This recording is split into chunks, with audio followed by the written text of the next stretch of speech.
welcome to an example of solving a work problem.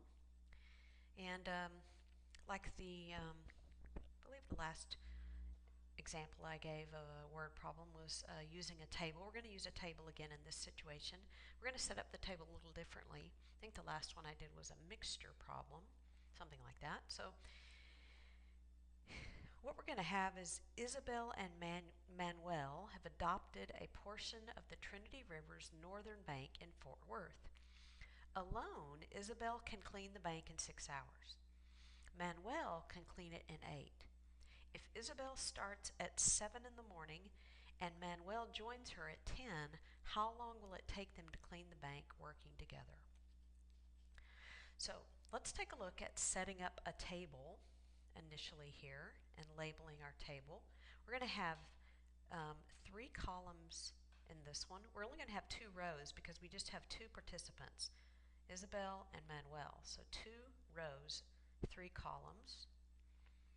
Okay, so I'm going to label this one Isa, and this is going to be Man for Manuel. Now, this one is going to be labeled the rate. We call sometimes this a work rate problem. Some books call it a work rate. So this is the rate that they're working per hour. We'll look at that in depth in a second here. This is the number of hours that have gone by, right? And then, pardon me, this one is the amount of work that's completed. Now our goal, obviously, work completed. Our goal is going to be, I'm going to add one more little row in this column and down here. We really only need one more little box down here. We don't need anything here and here, but our goal is going to be obviously to have the whole job completed, one complete job finished. So let's take a look first of all at the rate at which Isabel is working. It says that Isabel can clean the whole bank in 6 hours. Okay, so the whole bank, here's the river, and she's there cleaning the bank. She's got all this stuff. Here's the bank, and she's going back, and she's being real systematic. She's going down. It takes her 6 hours. So in 1 hour, how much has she cleaned? She's cleaned a sixth of it, right? In 1 hour, she's cleaned a sixth. If it takes her 6 hours to get the whole thing done, so she's moving along real systematically. So just giving you a little visual for that. So her work rate is 1/6 of the job every hour. So that's what we're asked about. What is the work rate? 1/6. 1/6 of the job in an hour. Okay. What about Manuel? Well, Manuel can clean the bank in 8 hours, meaning after an hour he's only done what? 1/8 of the job. So that's his work rate. His rate per hour, excuse me. His rate per hour is 1/8 of the job. Okay. Convince yourself of that. Play that again. Replay that if you need to listen to it a couple more times, but convince yourself because it is quite logical. Okay, now how many hours have gone by? So let's take a look at this column. Well, Isabel starts at 7 in the morning. We have no idea how long it's going to take them. That's the question. How long will it take them? So there's a clue. I'm going to have some variables in that column. How long will it take? I don't know. We'll just call that T for hours, time. Okay, so it's going to take Isabel a certain amount of time, right? Now, let's take a look at Manuel. Now, when the job is finished, will Isabel and Manuel have worked the same amount of time? No, not at all. Isabel will have worked longer than Manuel. Manuel will have worked less time than Isabel. So here's what we can do. Since we've already labeled Isabel as the amount of time, then Manuel will be what? The amount of time, what? Minus 3 hours, right? Between 7 and 10, he's not working. So he comes along 3 hours later. So he has worked the amount of time that Isabel's worked minus 3. Okay? Good. Now, we're going to go ahead and fill in the last column. All we need to do is to get the work completed. We say 1/6 times the amount of time. So we're going to go ahead and go 1/6 T. Now, I'm going to go ahead and write that this way. The T could be a fraction over 1, so we could actually put the T over 6 like that. I'm going to write it that way, T over 6. Same thing here. I'm going to multiply that times that. which would be 1/8 t minus 3, which is the same thing as this, t minus 3 over 8. So convince yourself of that as well, okay, because that's t minus 3 over 1. And then what is going to be our goal? The goal is to have the whole job completed. Believe it or not, the work completed is going to be, those two things added together are eventually going to have one complete, we're going to have one complete job finished. So let's take a look.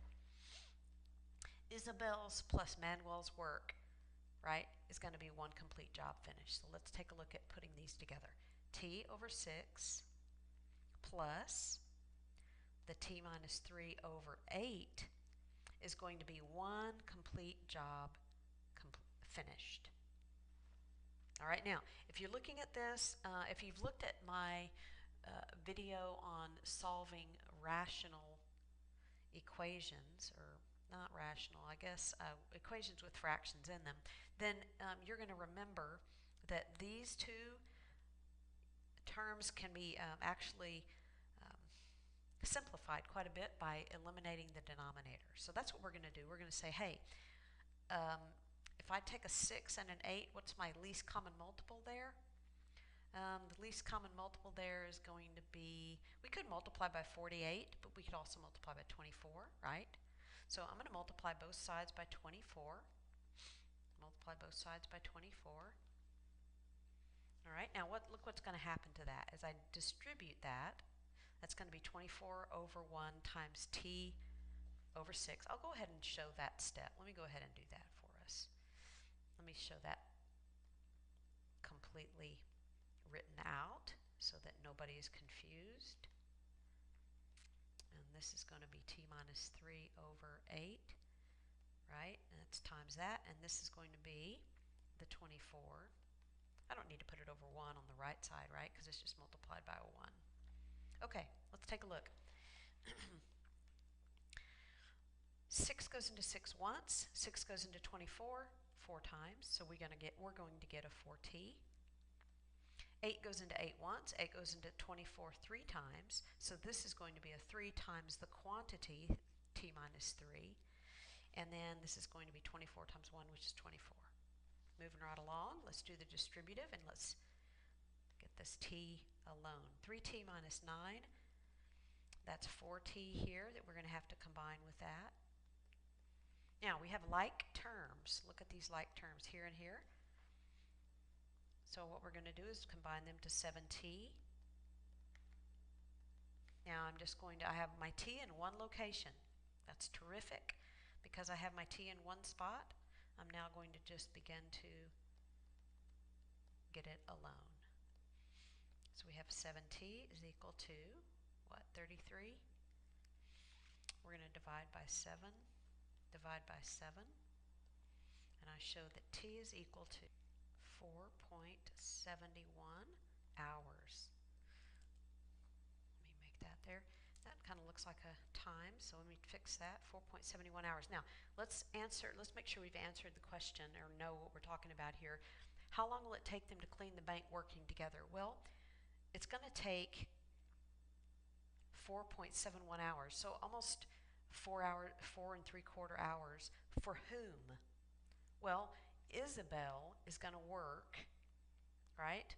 Isabel is going to work 4.71 hours, right? That's a t. But what about Manuel? So what is Manuel going to work? He's going to only work, what, 1.71 hours? Okay, so him coming along, and even though he came later, him coming along and helping her trimmed off quite a bit of time off of her regular 6-hour ordeal. And so anyway, it does make sense. It's logical. You always want to check and see if it's a reasonable answer. Thanks for watching.